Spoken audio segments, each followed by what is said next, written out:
చిరు వ్యాపారులకు ప్రభుత్వం న్యాయం వెంటనే చేయాలి. చిరు వ్యాపారులకు న్యాయం వెంటనే చేయాలి.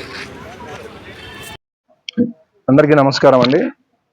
ఈరోజు అనంతపురం జిల్లా కలెక్టరేట్లో ఉన్నటువంటి రెవెన్యూ భవన్ నందు ప్రతి సోమవారం నిర్వహించేటువంటి గ్రీవెన్స్లో ఈరోజు సప్తగిరి సర్కిల్ పరిధిలో ఉన్నటువంటి తోపుడు బండ్ల వ్యాపారస్తులు ఏదైతే వ్యాపార నిమిత్తం కోసము గత 10 రోజుల నుంచి తిరగని అధికారుల పేరు లేదు.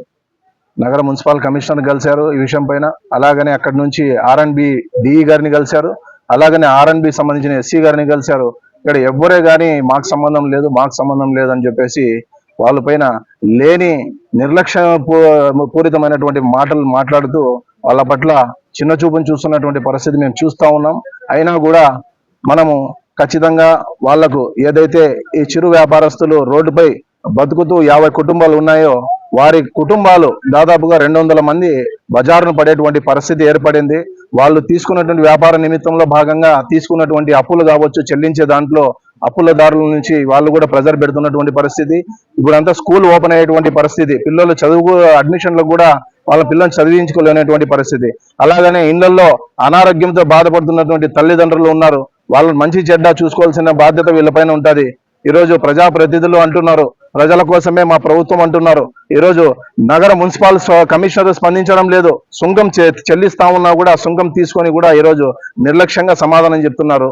అలాగనే మన నగర సంబంధించినటువంటి అర్బన్ ఎమ్మెల్యే గారు దగ్గుబాటి ప్రసాద్ గారి దృష్టికి కూడా ఈ సంబంధించిన అంశాలని తీసుకొని వెళ్ళేసి కలిశారు. అక్కడ చిరు వ్యాపారస్తులను ఆదుకోండి సార్ అనేసి ఆయన కూడా సానుభూతి చూపించారు తప్ప దానికి పరిష్కార మార్గం లేదు ఇంతవరకు. అలాగే ఈరోజు గ్రీవెన్స్ లో జిల్లా కలెక్టర్ గారిని కలవాలనేటువంటి ఆలోచనలో భాగంగా ఈరోజు 50 మంది కూడా చిరు వ్యాపారస్తులంతా కూడా ఇక్కడికి కలవడానికి రావడం జరిగింది. కలెక్టర్ గారు అందుబాటులో లేకుంటే డిఆర్ఓ గారిని కలిసి అక్కడ ఉన్నటువంటి వాస్తవ పరిస్థితిని అంతా కూడా కలెక్టర్ దృష్టికి తీసుకొని పోవడం జరిగింది. ఖచ్చితంగా వాళ్ళకి ఏదైనా తొలగించడానికి ముందు ఏదన్నా కానీ ఉంటే కనుక ప్రత్యామ్నాయంగా చూపించే దిశ కానీ, అలాగనే రోడ్డు మార్కింగ్ చేస్తూ తిరిగి వ్యాపారాన్ని వాళ్ళు కొనసాగించే దిశగా అధికారులు ప్రత్యేక చొరవ చూపాలి. కానీ నగర అభివృద్ధిలో భాగంగా పెద్ద షాపింగ్ మాల్స్, పెద్ద హోటల్స్ కి వాళ్ళకి అనుమతి ఇచ్చి వాళ్ళ పార్కింగ్ నేపథ్యానికి అనుగుణంగా అక్కడ ఉన్నటువంటి తోపుడు బండ్లందరినీ తొలగించి వాళ్ళ పొట్టగొట్టి ఈరోజు ఆ పార్కింగ్ ప్లేస్ ని ఏర్పాటు చేసే దిశగా ప్లాన్ చేయడం అనేది ఇది సబబు కాదు. ఇలాగే ఉంటే కనుక ఖచ్చితంగా ఒక భవిష్యత్తు కార్యాచరణతో గట్టిగా బుద్ధి చెప్పే కార్యక్రమం అనేది చేపడతామనే విషయాన్ని తెలియజేసుకుంటూ త్వరగతిన వెంటనే ఈ యొక్క విషయం పైన ప్రజాప్రతినిధులు కానీ, ఎమ్మెల్యే గారు కానీ, కమిషనర్ కానీ, కలెక్టర్ గారు కానీ ఒక బాధ్యతాయుతంగా వీళ్ళపైన ఒక మానవతా దృక్పథంతో స్పందించి వీరి యొక్క వ్యాపారం కొనసాగించే దిశగా చర్యలు చేపడతారనేసి మేము కాంగ్రెస్ పార్టీ ద్వారా డిమాండ్ చేస్తా ఉన్నాం అనేసి తెలియజేస్తున్నాం. Thank you.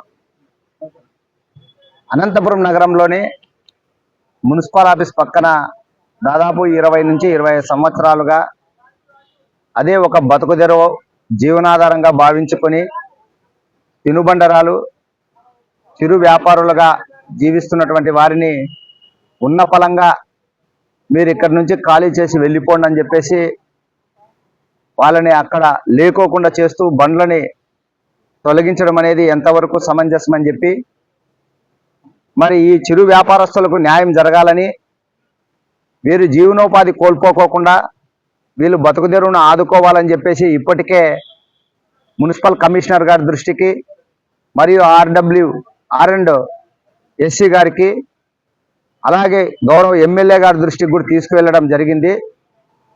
మరి ఈరోజు PGRSలో జిల్లా కలెక్టర్ దృష్టికి కూడా ఇదే సమస్యను తీసుకుపోవడం జరుగుతుంది. మరి ఈ బాధితులు ఇప్పటికే వారం రోజులు గడుస్తుంటే వాళ్ళు చేసుకున్నటువంటి దినసరి అప్పులు తీర్చుకోలేక కుటుంబాలను ఎలా పోషించుకోవాలి, ఏ రకంగా బతకాలన్నటువంటి సందిగ్ధంలో ఉంటున్నటువంటి తరుణంలో వెంటనే ఈ చిరు వ్యాపారస్తులను ఆదుకోవాలని చెప్పేసి మేము అడగడం జరుగుతుంది. మరి జిల్లా కలెక్టర్ గారైనా, ఎమ్మెల్యే గారైనా, మున్సిపల్ కమిషనర్ గారైనా ఒకటే గమనించాలి. మీరు ఈ మధ్య కాలంలోనే ఇక్కడ అంటే ప్రజానాయకులుగా మారడమో లేకుంటే ఉన్నత అధికారులుగా ఉండడమో జరుగుతుంది. వీళ్ళు 20 సంవత్సరాలుగా అక్కడ బతుకుతున్నారు. మరి అటువంటి వారికి అన్యాయం జరిగితే ఏ రకంగా వాళ్ళు ఇబ్బందులు ఎదుర్కొంటారనేది అందరికీ తెలిసిన విషయమే. మరి బండ్లు అక్కడ పెట్టుకోకపోవడం వల్ల వీళ్ళు చేసిన అప్పుల వాళ్ళు దినసరి కంతులు కట్టాలని చెప్పేసి ఇప్పటికే ఇబ్బందులు కూడా పెట్టడం జరుగుతుంది. మరి ఎవరికి చెప్పుకోవాలి వీళ్ళ బాధలు వీళ్ళ ఇబ్బందులు అని చెప్పేసి ఒకవైపు ప్రభుత్వ నాయకులకు మరోవైపు జిల్లా ఉన్నతాధికారులని మేము అడుగుతున్నాం. మరి ఎవరు వీళ్ళకి న్యాయం చేస్తారు, ఏ రకంగా వీళ్ళు బతకాలనేది ఒక ప్రశ్నార్థకంగా మారిపోతుంది. మరి అధికారులు నాయకులేమో చెప్పే విధంగా చూస్తే మీకు న్యాయం చేస్తాం, నిజంగానే మీరు చాలా కాలం నుంచి అక్కడ బతుకుతున్నారని చెప్పేసి సానుభూతి మాటలు మాట్లాడుతున్నారు తప్ప వీళ్ళకి ఎవరు న్యాయం చేసింది అనేది కనిపించడం లేదు. మళ్ళీ వీళ్ళు కూడా అక్కడ ఈ 25 సంవత్సరాల కాలంగా ఊరికే బండ్లు పెట్టుకొని ఏం బతకలేదు. ప్రభుత్వానికి ఆదాయం చేకూర్చే విధంగా మున్సిపల్ అధికారులకి వాళ్ళు రోజువారీ పన్ను కూడా కట్టడం జరుగుతుంది. అంటే 10, 20, 50, 100 రూపాయల వరకు పన్ను కట్టే వాళ్ళు అక్కడ బండ్లు పెట్టుకొని జీవిస్తున్నారు. మరి వాళ్ళు పగులంతా అక్కడ ఏమన్నా ఉంటారా, లేదంటే ట్రాఫిక్కి ప్రజలకు ఏమన్నా ఇబ్బందికరంగా తయారైనారంటే అది లేదు. కేవలం సాయంత్రం 6 గంటల నుంచి 10 గంటల వరకే వాళ్ళు వ్యాపారం చేసుకొని వాళ్ళ కుటుంబాలను పోషించుకుంటున్నారు. మరి సాయంత్రం వేళల్లో ప్రజలు కానీ లేకుంటే ట్రాఫిక్ అంతరాయం లేని సమయంలో ఆ 4 గంటల సేపు వాళ్ళు వాళ్ళ జీవనోపాధి కోసం రోడ్డు మీద బండ్లు పెట్టుకొని వ్యాపారాలు చేసుకుంటుంటే అది కూడా వీళ్ళకి కంటగింపుగా మారిందో, లేకుంటే వీళ్ళని ఇక్కడి నుంచి తరలిస్తే అక్కడ సప్తగిరి సర్కిల్లో ఉన్నటువంటి పెద్ద పెద్ద వ్యాపారస్థాలకు సంబంధించినటువంటి భవంతులని పార్కింగ్ స్థలంగా వినియోగించుకోవచ్చు అన్నటువంటి ఒక దురుద్దేశంతోనే వీళ్ళని అక్కడి నుంచి తరిమేస్తున్నట్లుగా మాకు అర్థమవుతుంది. మరి అదే సప్తగిరి సర్కిల్లో ఉన్నటువంటి పెద్ద పెద్ద భవంతులు నిర్మించుకునేటప్పుడు వాళ్ళ పార్కింగ్ స్థలాన్ని కూడా వాళ్ళు ఏర్పాటు చేసుకోవాలనేది వాళ్ళకి తెలియదా?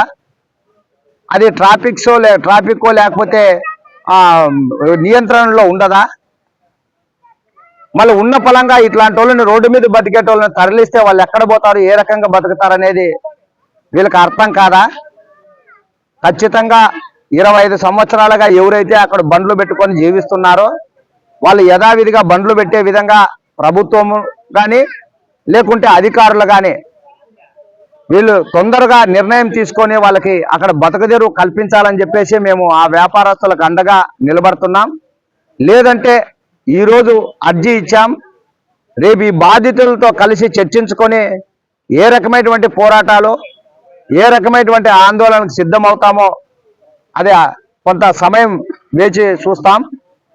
ఖచ్చితంగా ఎమ్మెల్యే గారైనా ఎంపీ గారైనా జిల్లా కలెక్టర్ గారైనా వాళ్ళ బండ్లు అక్కడే పెట్టుకొని జీవించడానికి అవకాశం కల్పిస్తారనేటువంటి ఆశ ఇంకా మాలో ఉంది. కాబట్టి మేము కేవలం వినతి పత్రాలు ఇస్తూ వాళ్ళని అడుక్కునే పనిలోనే ఉన్నాం.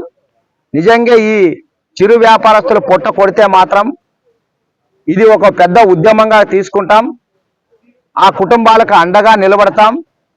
ఆ చిరు వ్యాపారస్తులు అక్కడే వాళ్ళ బతుకుదెరువుని కొనసాగించేంత వరకు వాళ్ళకు అండగా నిలబడతామని చెప్పి తెలియజేస్తున్నాం. జై భీమ్.